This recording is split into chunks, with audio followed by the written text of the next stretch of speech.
Lepa zdrav iz Nice. Zdaj pa prišli smo v Francijo. Zdaj nas pa ena skupina gre z enim takim zgodovinskim vlakom do vasi Tende, 800 metrov nadmorske višine. Ena najbolj slikovitih železniških poti v Evropi. Zdaj pa nemo preveriti, kako to izgleda.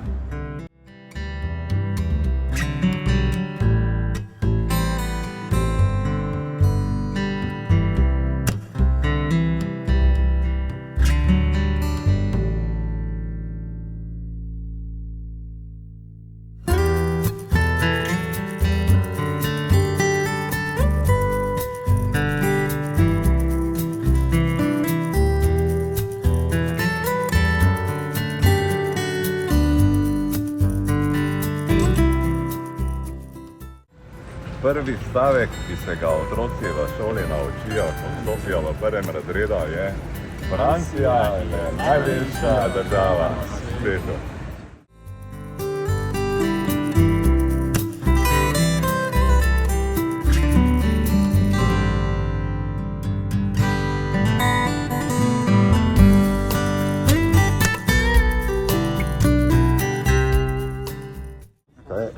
Kaj ti je bilo všeč v Nici? Kar mi je bilo všeč najlepše so bile te uličice male, pa fasade, res lepa arhitektura. Zelenje. Ful dreves, ful zeleno mesto. Potem ona riva. Riva, ne? Pa ti so kaj na rivi. Vse je lepo. Tako dolgo smo na stopnico kupovali, da nam je vlak pobegnil, pa šli malo po Nico. Nica pa gre. Zdaj pa gremo na vlak, pa na Tende.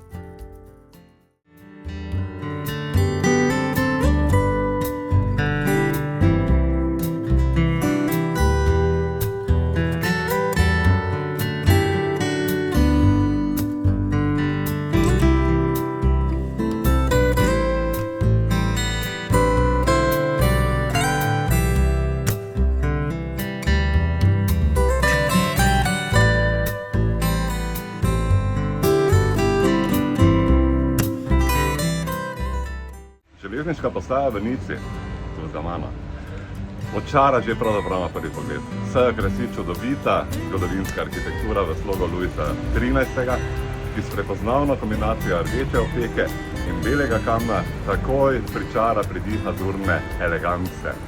Ta čudovita stavba je bila zgrajena leta 1867 in že več kot stoletje in pol predstavlja ponos mesta ter romantična vrata na azurno obalo. Sedaj pa se od nje končno odpravljamo naprej proti Tendi, polni pričakovanj za naslednji del poti.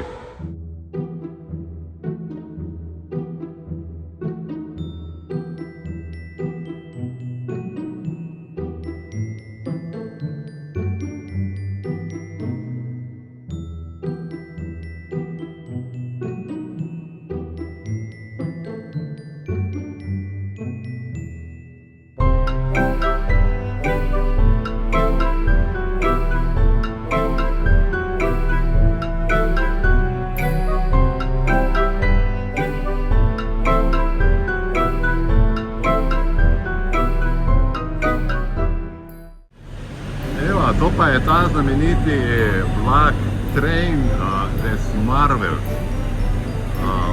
Gre za eno izmed najčudovitejših železniških poti v Evropi. Kako izgleda, pa si bomo ogledali v videu.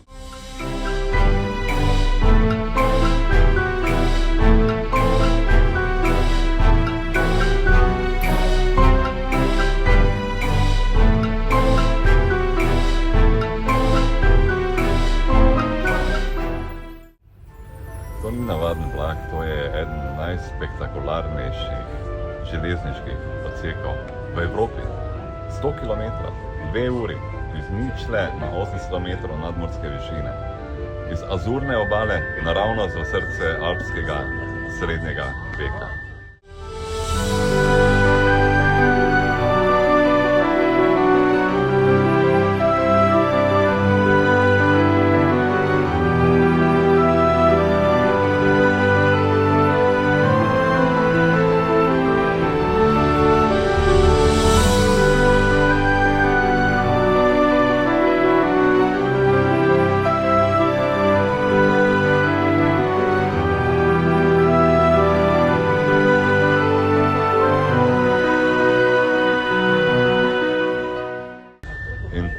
projekt vsebuje, ne boste verjeli, več kot 400 mostov in viaduktov, več kot 100 predorov in gradili so ga od leta 1883, slovesno pa so ga odprli 1928, torej 45 let gradnje. Med drugo svetovno vojno popolnoma uničen, potem obnovljen, decembra 2025 so ga po enoletni prenovi ponovno odprli. Prenova pa je bila potrebna zaradi uničujočih poplav, ki so to pokrajino doletele nekaj let nazaj. In še anekdota, po kateri je znan ta vlak, eden izmed inženirjev kar 3 dni prespal v tem predoru, ker ni zaupal časovnemu načrtu. Ko je prišel ven, je imel v žepu dnevnik za skico spiralne zanke, torej iste, po kateri se vlak še dan spenja skozi goro, kot ena taka raketa v spirali.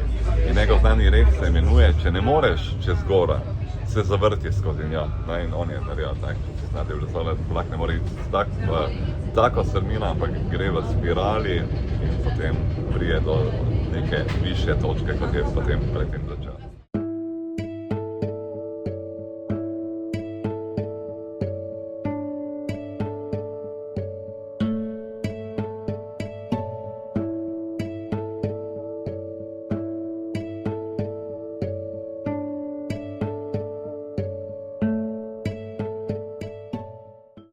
Prispeli smo v Tende, 800 metrov visoko, hiše se oklepajo pobočja kot lastovke in Tende je dihal srednji vek, še prednji je srednji vek postal turistična atrakcija. Zelo prijetna, zelo umirjena vas, med turisti znana po pohodništvu.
Mogoče bi si postavil vprašanje, zakaj pa je tako visoko, torej v teh planinah nastala ta vas.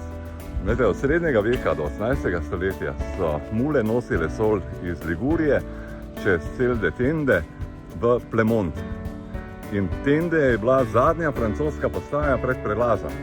Mule so prehodile tudi po 40 km na dan, trgovci s soljo so bili bogati, skrivnostni, včasih tudi tihotapski. Če si imel moč, dobesedno, so z njo konzervirali hrano.